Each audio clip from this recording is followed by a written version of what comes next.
Vou compartilhar aqui.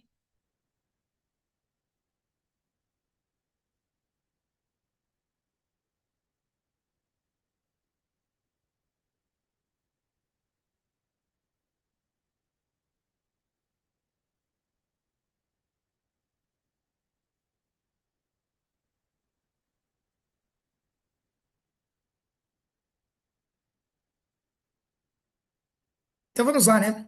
Vamos iniciar então conversando um pouquinho sobre a Angela Davis, né?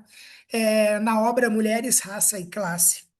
Acho que o primeiro ponto que acho que eu problematizo com vocês aqui para essa revisão, né, é entender que a Angela Davis ela fala de um lugar de uma militância política e ela traz uma reflexão sobre a condição de abolição de escravidão na realidade americana, que não é assim em termos daquilo que ela luta por direitos não é tão diferente, não é tão distante daquilo que a gente também já encontrou no Brasil.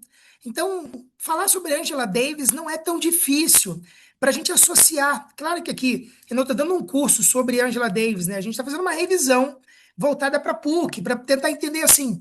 Como que a PUC ela poderia abordar essa autora, né? Que é uma autora incrível, né? Então, é, a obra Mulheres, Raça e Classe traz uma análise sobre essa condição daquilo que a gente chama de interseccionalidade, né? Ou essa sobreposição de condições que fazem com que as pessoas elas não consigam efetivamente garantir um acesso aos seus direitos, né? Então, olhar para aquilo que a Angela Davis fala não é muito distante do que, por exemplo, quem fez aí a prova da Federal nesse ano, não é muito distante, diferente daquilo que a gente encontra nas clássicas do pensamento social. Estou com o livro aqui do lado, inclusive, né? A gente vê muito esse debate, essa sobreposição e essa reflexão sobre a ideia da interseccionalidade, né? Bom, então vamos lá. Então, a Angela Davis, né, acho que acima de tudo, ela é uma mulher assim extremamente combativa, né? Uma mulher que luta incessantemente, né, pelos direitos civis da população negra e pela libertação das mulheres negras, tá? Tanto que ela foi presa durante 18 meses, né? Ela fazia parte dos Panteras Negras, né?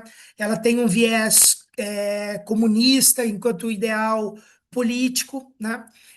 E ela foi perseguida politicamente por conta disso, né? Então, Angela Davis, ela depois foi inocentada, mas ela vem de uma marcação que é uma marcação dessa natureza, né? De alguém que tem uma militância. Então, é desse lugar que ela está falando, né? Um lugar de reflexão, um lugar de luta e um lugar, acima de tudo, de tentar entender e mobilizar uma qualidade de vida. Essa qualidade de vida e essa mobilização, ela também ocorria por meio de uma reinterpretação daquilo que o Marx ele propunha na sua obra, né? Angela Davis se torna uma crítica, né, dessa questão da análise marxista, tá? E principalmente de como o Karl Marx ele entende essa ideia de uma exploração capitalista e ele acaba ignorando o lugar da mulher nessa condição, né? Então, a Angela Davis ela desenvolve, acho que aqui é o primeiro ponto para a gente, né? Pensar aí numa possível questão para a prova da PUC. Ela desenvolve no livro uma argumentação que evidencia a condição das mulheres negras na sociedade norte-americana, a partir da articulação entre racismo, exploração e gênero, né? Que a gente dá um nome, categoricamente, ali de interseccionalidade, né? Então, essa sobreposição, né, de condições que fazem com que o sujeito, a pessoa, né, ela, no caso a mulher, ela possa existir em condições de dignidade, tá? Então, Essa tese, né, essa ideia lançada pela Angela Davis, ela é sem dúvida alguma a ideia assim fundamental que toca toda a sua obra, tá? Claro, ela vai dar exemplos, ela vai posicionar ali o pensamento em relação a algumas práticas, mas o tempo todo ela vai estar ligada ali, pautada Oi, nessa mãe. reflexão, tá? Qual crítica que ela faz? E para mim aqui, por isso que está em vermelho Alô? ali, bem Oi? destacado, né? A Tudo argumentação da Angela bem? Davis é provocativa e instigante Peraí. por tecer críticas às elaborações teórico e filosóficas da tradição Peraí. marxista, que analisando a sociedade capitalista, É Isabela, liga no exclusivamente vídeo, através mãe. das classes sociais, exclui as particularidades de gênero e raça no interior das classes, né? É, cara, isso daqui é mais uma vez, me parece que as universidades do Paraná meio que combinaram de bater em Marx, né? É, nesse ano, né? Porque isso também aparece enquanto crítica na obra da Silvia Como assim Federich, eu não desse ano, entendi? né? E agora também aparece ali na obra Peraí que eu vou desligar da aqui. Angela Davis, tá? Me parece que tem alguém aí com o microfone aberto. Se puderem fechar, por favor. Valeu. Valeu, galera. Qualquer coisa vocês escrevam aí, viu? Então, é, então ela vem aí, né, com essa perspectiva de debate, assim como a Silvia Federich também faz, que é uma não consideração em relação àquilo que a forma como Marx concebe a sua teoria, ignorando, por exemplo, o trabalho do Alar, né? Inclusive reconhecendo e validando o trabalho doméstico como um trabalho efetivo, tá?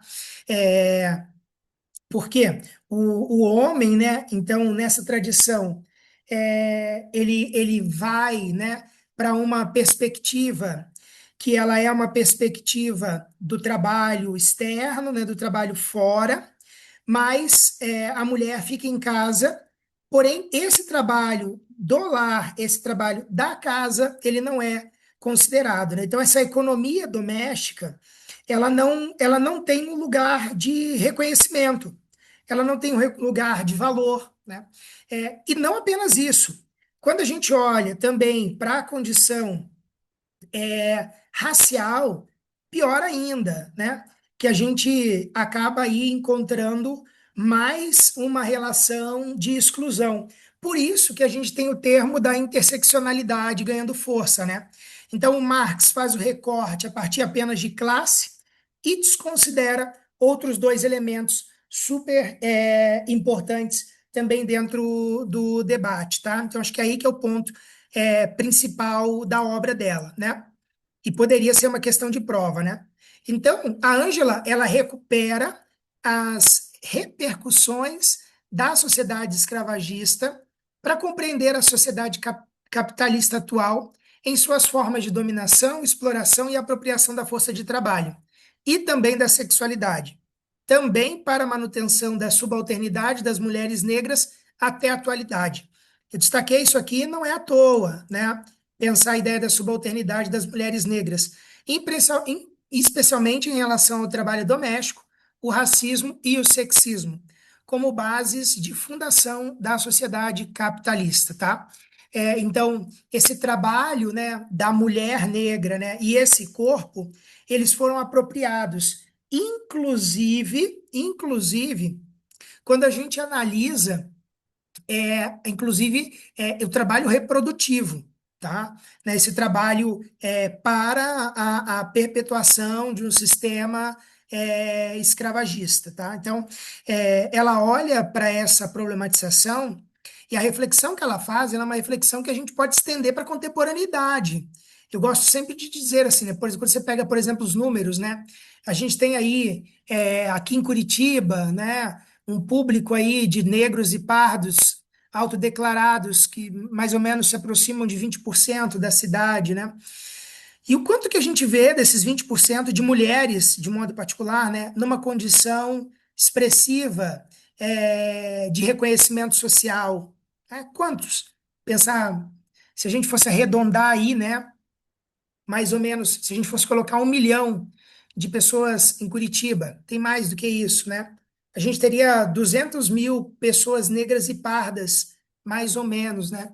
Se você pensar que a gente tem um número maior de mulheres, a gente deveria ter pelo menos 55% de mulheres aí com uma possibilidade de estar em lugar de uma condição de dignidade.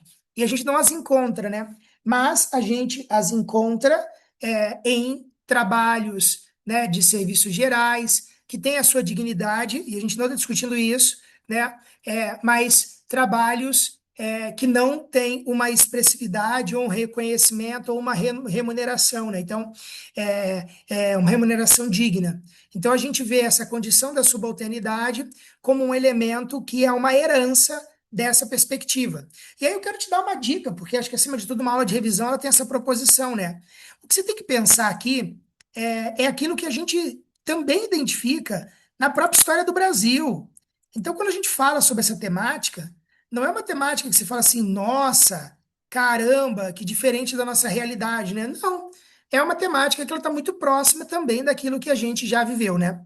Então, o livro é uma denúncia à desumanização da pessoa negra, naturalização de práticas de violência e estupro, como forma de controle dos corpos e domínio da sexualidade. Uma das táticas de reprodução de mão de obra escrava, que eu disse agora há pouco, né? Inclusive, que a mulher negra ela era, inclusive, utilizada para reprodução, para continuidade ali, manutenção, né, do regime escravagista, né? Então, e acho que essa desumanização, enquanto garantias de direitos, daqui a pouco a gente vai comentar isso um pouco mais, é também um elemento muito forte que aparece aqui na obra da Angela Davis, tá? É, aqui eu trouxe uma citação que que diz sobre o quanto esse lugar da mulher ele era um lugar de análise, né? Que dizia respeito tanto à produtividade, né? Ou melhor, acima de tudo, a partir da perspectiva de produtividade para gerar opressão, né?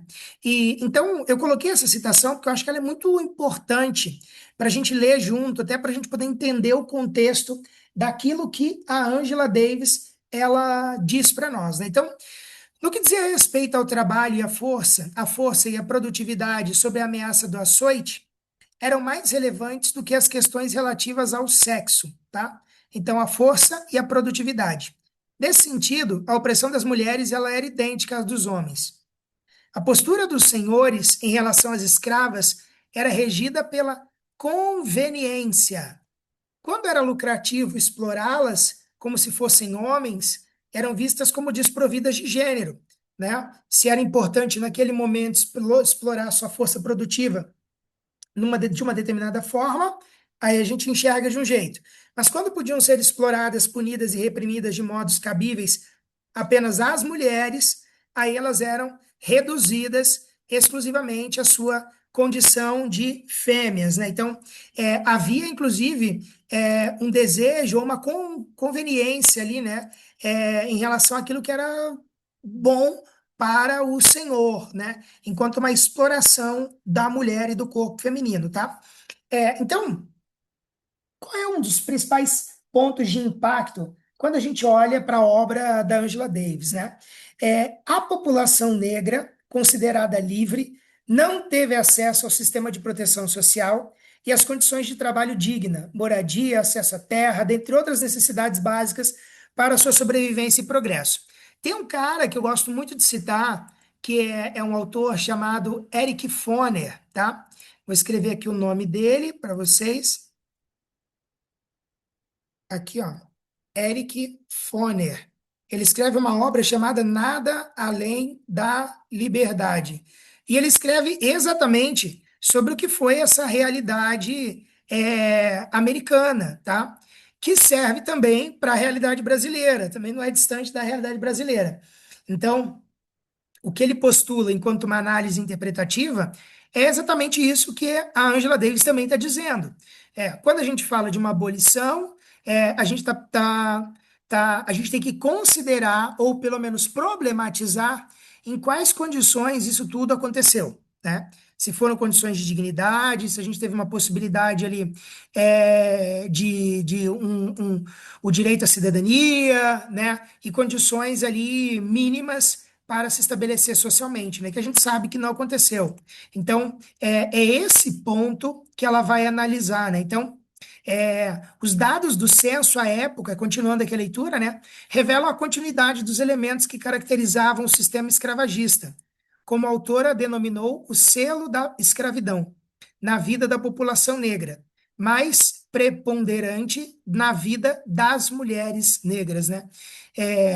É, o quanto essa continuidade, o quanto essa condição de submissão, ela se perpetua ali por conta dessa condição da pós-abolição de escravidão, né? Então, a obra Mulheres, Raça e Classe é uma contribuição imprescindível para o movimento feminista, sobretudo movimento negro, né?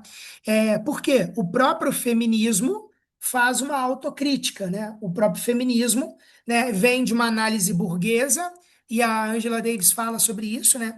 Vem de um lugar de interpretação burguesa, onde é muito favorecido, né? Ou há um favorecimento para a mulher branca e desconsidera a mulher negra. Então, o próprio feminismo na contemporaneidade faz uma reflexão em relação a essa condição de existência, tá?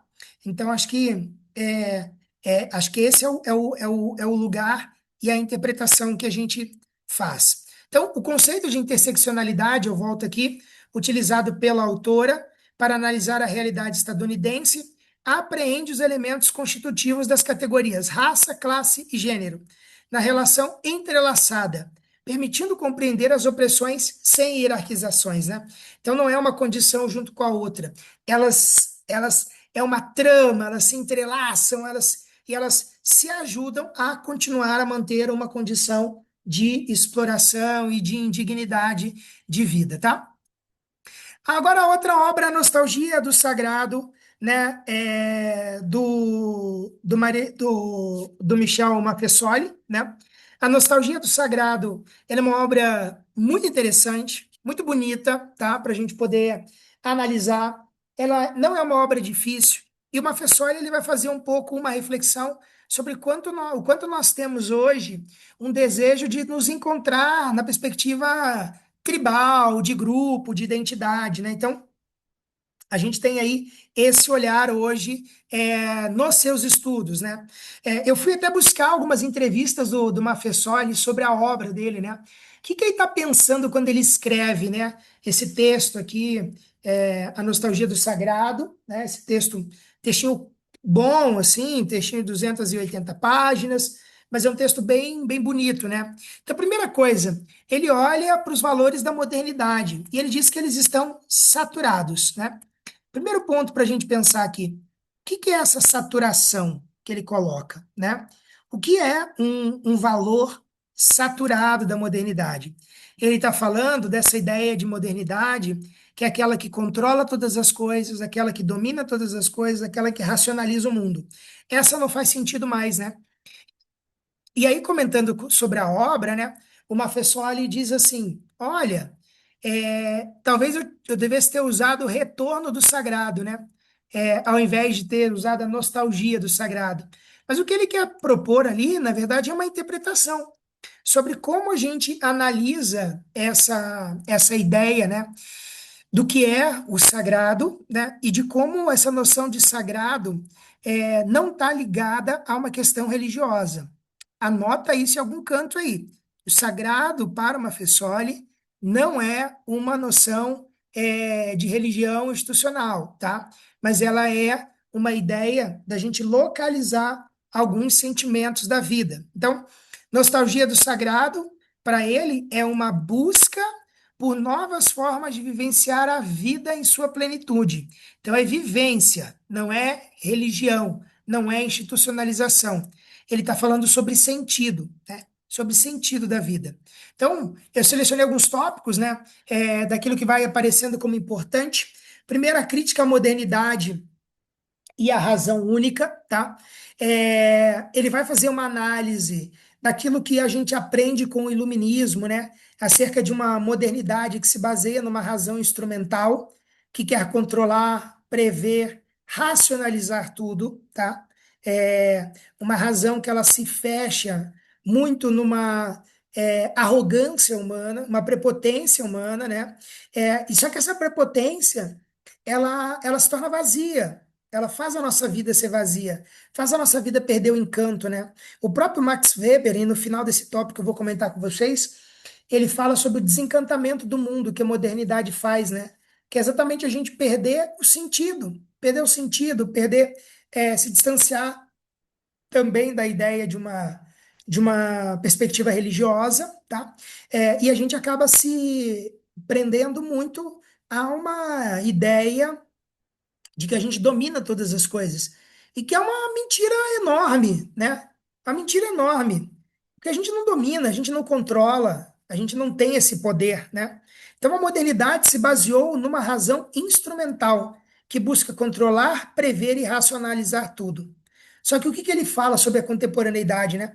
Essa forma de pensar marginalizou dimensões importantes da vida: o simbólico, o afetivo e o imaginário. A vida não é uma calculadora. E vocês estão aí, né, assistindo essa aula hoje, vocês sabem bem, porque a gente sabe o quanto a vida ela não está no nosso controle, né? A vida não está no nosso controle. Desde as necessidades básicas, né, até as mais complexas. Às vezes, você pode, nossa, organizar uma viagem, todo o roteiro, tudo bonitinho, né? Se a empresa aérea disser que vai atrasar o teu voo, já era. Você não controla mais. E aí você vai escalonando ali a perda de reuniões, de compromissos.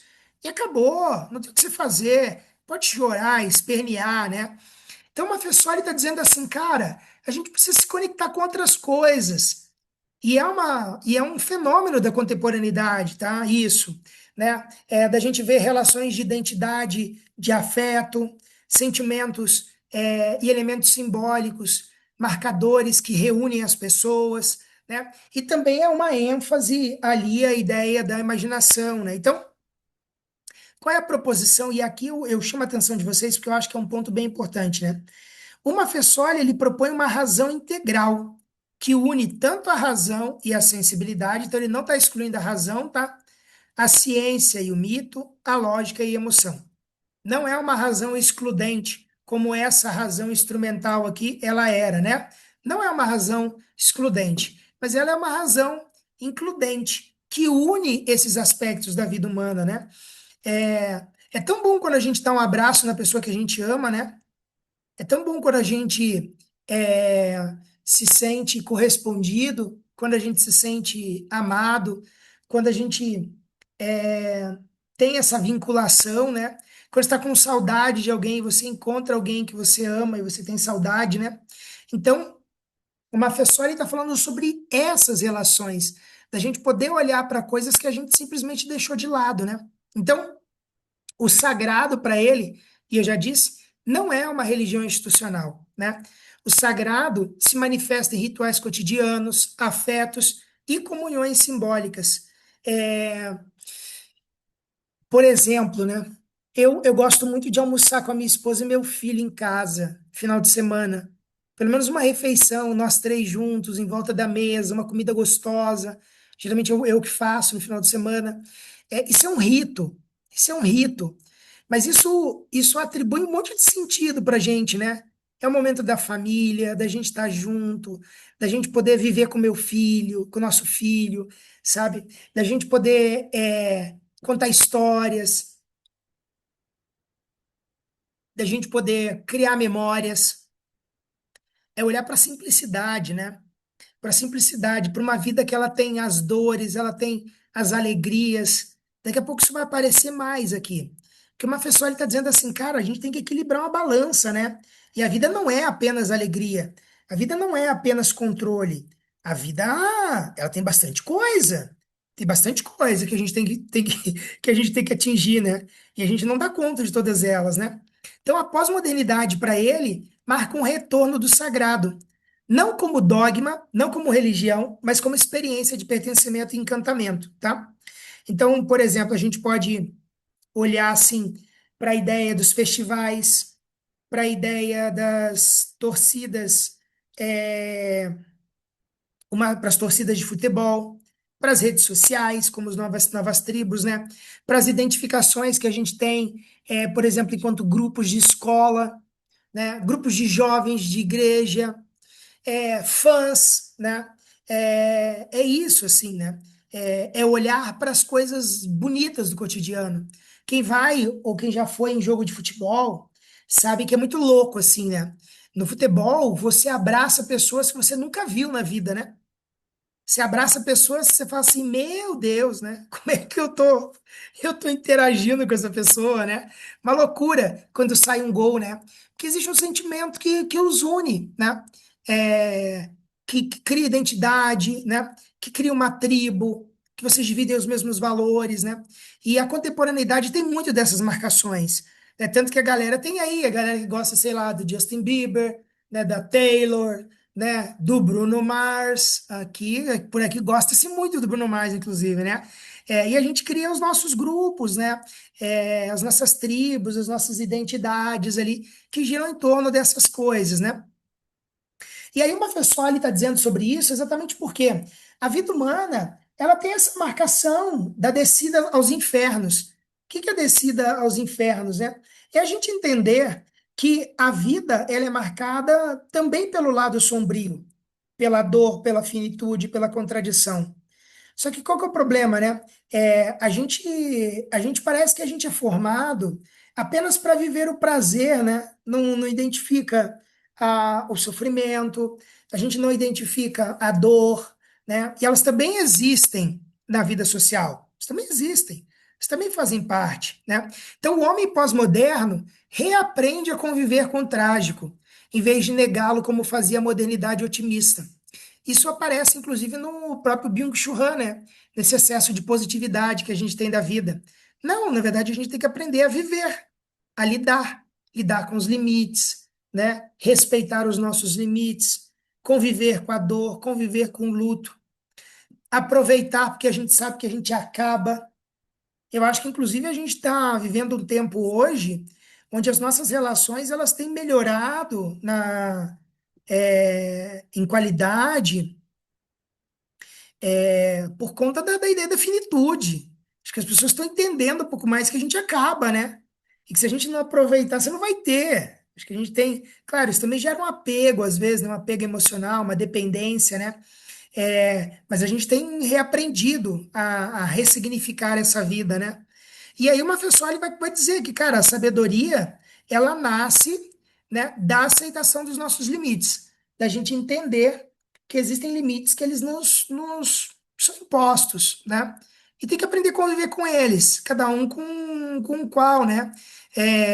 Sei lá, com a sua intolerância à lactose, né? Eu, por exemplo, tenho intolerância à lactose, mas eu vivo, entendeu? Eu como doce, eu como chocolate, eu como pizza, né? Tô nem aí, cara. Eu que lute, né? E eu vou viver minha vida, e vou aproveitar, e vou experimentar, né?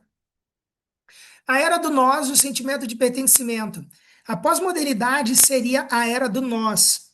Uma pessoa ele aponta para isso. Ele é um cara que ele estuda a questão do tribal, a questão das relações, né? Então ele diz que hoje há uma tendência muito forte do retorno dos vínculos comunitários e afetivos, da gente voltar para aquilo que é importante, né? De uma boa convivência. Eu vejo assim, né? Eu, por exemplo, eu moro numa rua aqui, é um condomínio, só que é na rua, assim, não é um condomínio fechado, é um condomínio de uma quadra, assim, na rua. E é muito legal a relação que a gente tem com os nossos vizinhos, né? Eu fui padrinho de batismo da filha dos meus vizinhos. A gente tem uma relação bonita de cumplicidade. A gente sempre faz uma comida e a gente se reúne, né? A gente se cuida, a gente se preocupa. Eu acho isso bonito. A gente não tem mais aquela coisa da minha casa, do meu lar, sabe? A gente tem uma coisa aberta, né? Uma coisa mais bonita, uma coisa mais relacional, que acho que é uma tendência, né? O que mais que ele diz sobre essa ideia de sentimento, né? As pessoas buscam pertencer a grupos simbólicos, não apenas seguir ideologias ou instituições. Isso é muito forte. Isso é muito forte, tá? É, e pensar grupo simbólico é pensar grupo que de alguma forma ele representa você. Eu vejo muito isso. Eu sou estudioso de ciências da religião, né? É um tema que eu gosto demais. E eu vejo, por exemplo, quanto a gente tem muitas pessoas migrando aí para religiões afro-brasileiras, né? Para cultos ameríndios, exatamente porque tem buscado uma outra representação. Assim como a gente também vê grupos católicos se reinventando, né? Só que é claro, aqui eu estou dando exemplo de instituição, mas não necessariamente está dentro de uma instituição, tá? Então, o que une os indivíduos é a emoção compartilhada. Isso é que é importante. Não a razão abstrata, né? O que nos conecta não é controle, técnica, definição. O que nos conecta é a emoção, é o sentimento, né? É aquilo que nos coloca para caminhar junto com o outro, né? É, o Mafessoli também vai falar um pouco sobre a ideia do dever da memória e a continuidade simbólica, tá? Dever da memória é a necessidade de lembrar nossas origens e tradições. A gente percebe o quanto a gente tem, por exemplo, festas de famílias, né? É encontro da família Silva, né? E aí faz lá um encontro numa cidade, todo mundo vai, né? Para relembrar as origens, né? Toda aquela árvore genealógica, enfim, para poder também resgatar os valores, né? Vocês certamente ouviram falar dos seus avós, talvez vocês conviveram com seus avós. Vocês um dia vão falar dos seus pais, né? Isso não é nostalgia reacionária, mas é reconhecimento de que o presente se enraiza no passado, né?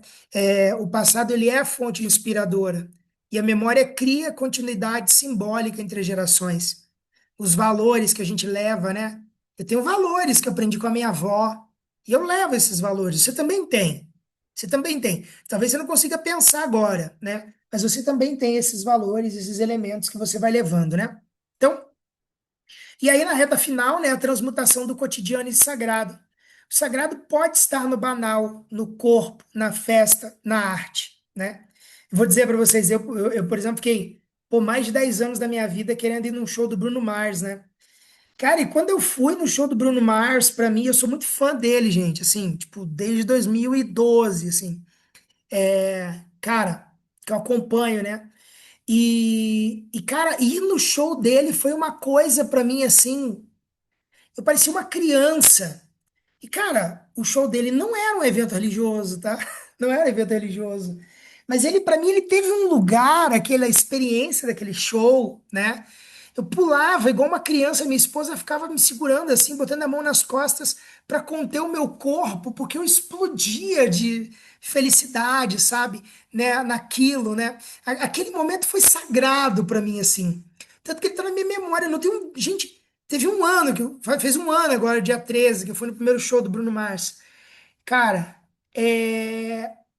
assim, não teve um dia que eu não lembrei do show, nesse um ano. Não teve um dia que eu não lembrei. E do quanto isso fez bem para mim, né? Então isso se torna sagrado, isso tem um lugar de sagrado, né?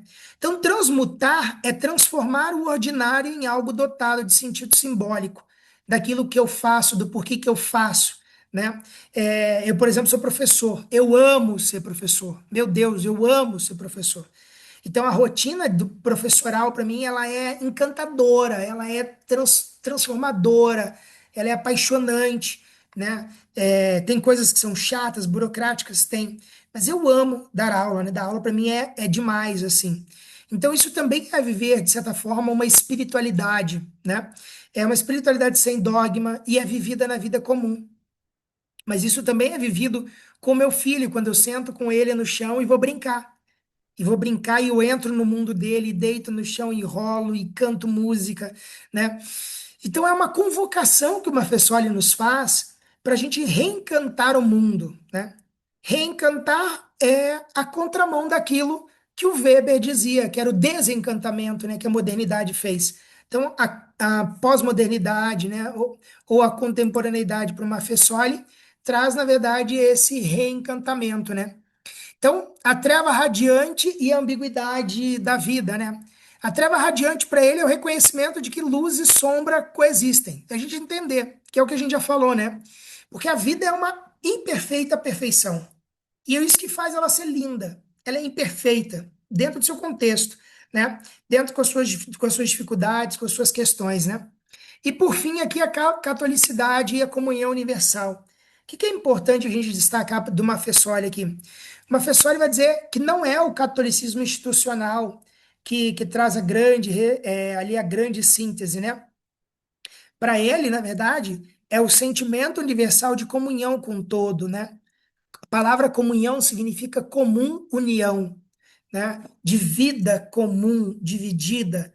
Então, é uma forma simbólica de religar o ser humano ao cosmos, ao outro e à vida. Então, essa ideia do Mafessoli, ela representa o ideal de vivência comunitária planetária, onde tudo se conecta, onde a gente sonha junto, a gente vive junto, a gente celebra junto, né? E a gente tem cada vez mais esse desejo de viver ali numa contínua unidade, né? Então, Mafessoli mostra que o mundo pós-moderno não é apenas crise, mas também reencantamento. Reencantamento. A humanidade redescobre o valor do símbolo, do comunitário e do sensível, elementos esquecidos pela racionalidade moderna, né? Então, a gente está vivendo um momento que ele é um momento de busca por sentido. Cara, e o Mafessoli não aborda isso, mas a gente pode usar um exemplo. Nós temos uma marcação bem séria hoje em dia que diz respeito à questão do mercado de trabalho, né? O quanto, por exemplo, os jovens de hoje, eles não têm uma vinculação com o mercado de trabalho como antigamente. Eles trabalham naquilo que tem sentido para eles. Eles trabalham naquilo que tem sentido. Se não tem sentido, eles não permanecem, né? E vão buscar coisas que fazem sentido. E às vezes continuar 2, 3 anos no trabalho não faz sentido para eles também. Às vezes é um ano, dois, no máximo três, aí vai embora e vai buscar outra coisa, né? Então isso diz um pouco, inclusive, sobre essa ideia, né, de construir ritos aí e buscar ali uma referência mais simbólica, né? E aí a ética da inteligência artificial, princípios, desafios e oportunidades, né? Essa é uma obra, eu acho, das três a mais tranquila, né? Porque o Luciano Floridi ali, ele vai falar sobre a ética da tecnologia, né? Propondo ali uma ética para essa era da informação, no sentido de que a gente possa lidar com os impactos morais das novas tecnologias inteligentes e autônomas, que a gente consiga ali também estabelecer limite para a gente não entrar na vibe daquilo que a gente acabou de discutir de uma Fessoli, né, de uma razão instrumental que cria, mas não coloca um limite, não estabelece uma reflexão, né? Então, o Luciano, ele vem desse lugar, né, dessa interpretação. Qual é a questão central ali dele, né? Como agir corretamente no mundo em que a informação, os dados e os algoritmos têm poder de decisão e influência moral, né? Por quê? Bom, Brasil, por exemplo, é o celeiro de fake news, né? Quando a gente olha, por exemplo, informação e do quanto a própria inteligência artificial ela é utilizada para a difusão dessas coisas, a gente já entende e já sabe bem o quanto esse lugar ele é lugar é, fortíssimo, né? De fazer o mal, de disseminar o mal. Vamos pegar a pandemia, né? Você pegar, pô, olha quanta fake news no tempo de pandemia e matou gente, né? Morreu gente, né? Exatamente por conta de um não agir ético, de uma não interpretação ética, né? E também uma delimitação ética, né? Então, quando a gente fala sobre a ética da inteligência artificial no Flord, tem três pontos ali, níveis, né, de análise ética que ele coloca.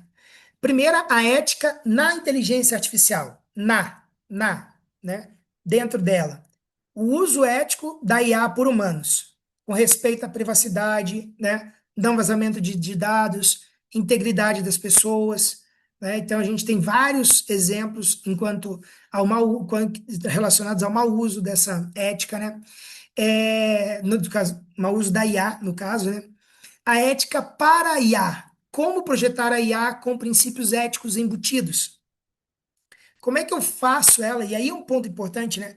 Como é que eu vou criar uma IA, mas uma IA que já tem ali parâmetros, né, mínimos ali de execução? Como é que eu faço isso de um modo justo? E pensar ética aqui é pensar aquilo que é justo, aquilo que é correto, aquilo que é bom, né?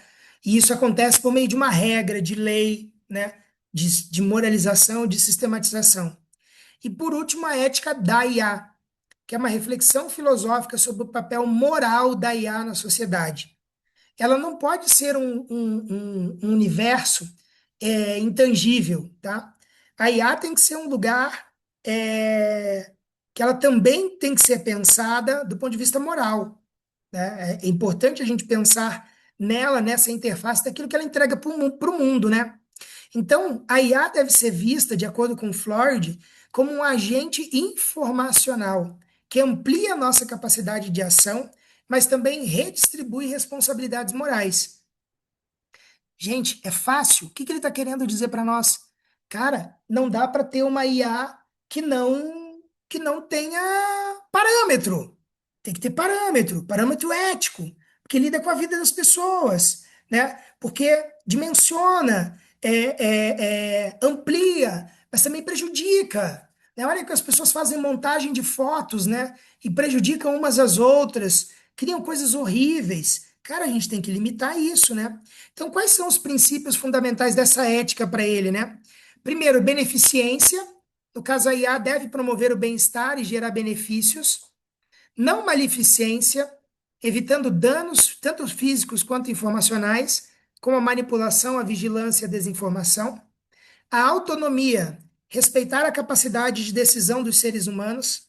A IA deve empoderar, não substituir, tá?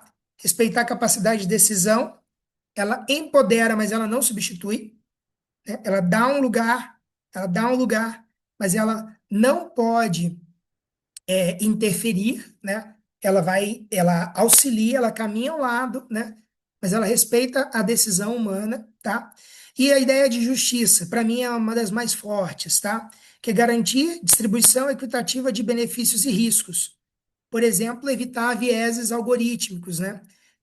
Que é aquilo, por exemplo, que acontece quando a gente faz uma pesquisa banal no Google, e aí, em relação a roupa, calçado, qualquer coisa que você quer comprar, né? Bastou uma busca, já era, né? Todas as suas redes sociais, tudo vai aparecer, né? Propaganda ali para você, né? Então, o Floyd ele insiste que esses princípios precisam ser aplicados de modo contextual, relacional e sistêmico, não apenas individual. E aí, principalmente pensando, gente, que isso não dá para ser feito depois, praticado depois, né? Isso é para agora. E não pode ser para contornar erro. É para agora. Não dá para ficar fazendo medida paliativa, né? Tem que fazer alguma coisa que seja certeira, né?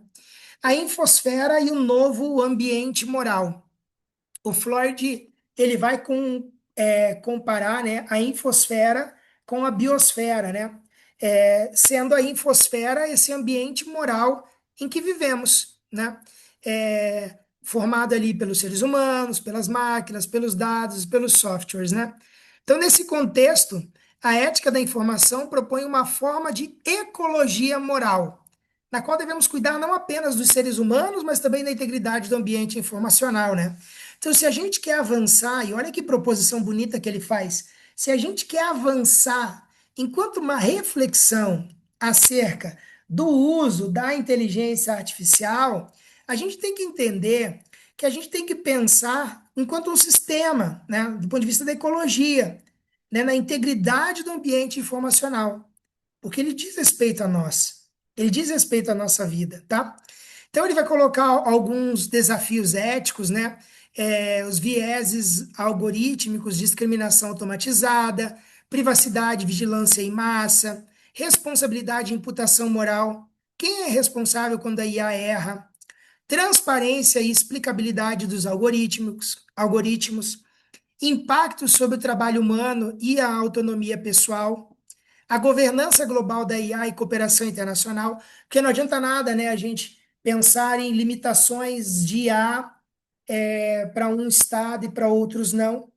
Então, a ideia, e aí é o último tópico, eu acho que ele é extremamente relevante, ele defende que precisamos de uma ética by design, isto é, que a moralidade seja incorporada desde a concepção dos sistemas tecnológicos, é desde o início. Você não tem que pensar em remediar um problema depois, é uma antecipação. E quando eu falo isso para vocês, do que eu entendi, do que eu li na obra, né? Na verdade, não é só o que eu entendi, é o que ele fala, tá? Ele super defende a IA, do começo ao fim, e é isso, e é o caminho, e tem que estar junto da gente, e a gente tem que usar. Mas não significa, gente, que não tem que ter limites, e acima de tudo, que a gente não tem que moralizar. É necessário moralizar, né? Então, qual é a proposta que ele vai fazer, então? Exatamente a ética da informação e uma moralidade distribuída, né? A IA cria uma nova forma de agência moral distribuída. Decisões éticas não são mais apenas humanas, mas coproduzidas por sistemas híbridos, humanas e máquinas, né? Elas trabalham juntas. E isso exige redefinir responsabilidade, confiança e a transparência. Então, tem que colocar esses três tópicos como pilares importantes. Se a gente quer criar uma agência moral, a gente tem que olhar para a responsabilidade, para a confiabilidade e para a transparência desse processo, né? É, o que que ele traz como uma proposição filosófica, né? Ele vai dizer assim, cara, essa ética da informação, ela traz uma ontologia. Vou marcar a palavra aqui para vocês, né? Uma ontologia moral. O que que isso quer dizer? Todos os entes informacionais têm um valor intrínseco, pois participam da infosfera. Todos os entes, todos os seres, né? Eles têm um valor em si. E esse valor, ele precisa ser respeitado, né? Mas a gente só consegue olhar para isso quando a gente sistematiza, quando a gente cria o mínimo de padrão ali, moral, para poder estabelecer, né? Entrando na reta final da obra, então, Floyd é otimista, né? A IA pode ser aliada na construção de uma sociedade mais justa, mas se e somente se ela for guiada por valores humanistas e informacionais, né? Eu acho que aí é a grande saída. Por quê, Bruninho? Se a gente vai para aquilo que o Maffesoli estava dizendo para a gente há pouco, sobre uma concepção de uma razão instrumental, nessa perspectiva iluminista, a gente vai dar com os burros na água, né? Aí a gente vai falhar. Se a gente for para esse caminho, é falho, é falho. Não vai dar certo, né? Se a gente quer construir uma IA positiva, ela tem que estar embebida em valores humanistas e valores informacionais, né? Por isso que ele defende uma ética proativa, não reativa, né? Em vez de remediar danos, que eu já disse para vocês, projetar tecnologias para o bem desde o início. Não dá para você construir para falhar. Você tem que construir para dar certo, né? É, olha que proposição bonita, né? A IA deve ampliar nossa capacidade de cuidar e compreender e cooperar, e não apenas de controlar ou lucrar, né? Então a IA vem desse lugar, lugar de cuidar, compreender e cooperar, e não apenas querer ali ganhar dinheiro, né, ou lucrar, tá? Então acho que esse é o ponto, né? Mas aí depende, gente, uma reflexão, um interesse, um desejo muito grande de quem produz, né?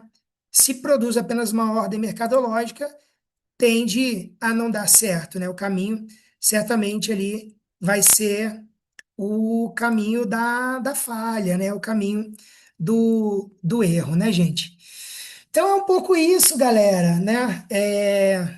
Espero que tenha ajudado vocês, né, nessa revisão, né? Uma revisão rápida, assim, né? Mas foi de coração, né? Espero que ajude muito vocês, tá bom? Desejo uma excelente prova, viu, para todos. Cuidado com a prova da PUC, né? A prova da PUC é uma prova, ele é uma prova que às vezes a questão é de interpretação de texto, tá? Então, cuidado, leia atentamente, né? E vai pelos princípios. Pô, a Angela Davis, ela tá falando sobre interseccionalidade, raça, né? Gênero, classe. O Maffesoli está falando sobre relação, sobre ressignificação, tá bom? E quando a gente olha aqui para o Luciano Floridi, ele está falando sobre uma ética na IA, né? é técnica, mas ela é uma técnica que tem que estar a serviço das pessoas. Ela tem que servir, tem que ter moralidade, tem que ter moralidade, né? Não tem como a gente fazer sem compromisso, sem responsabilização, tá bom?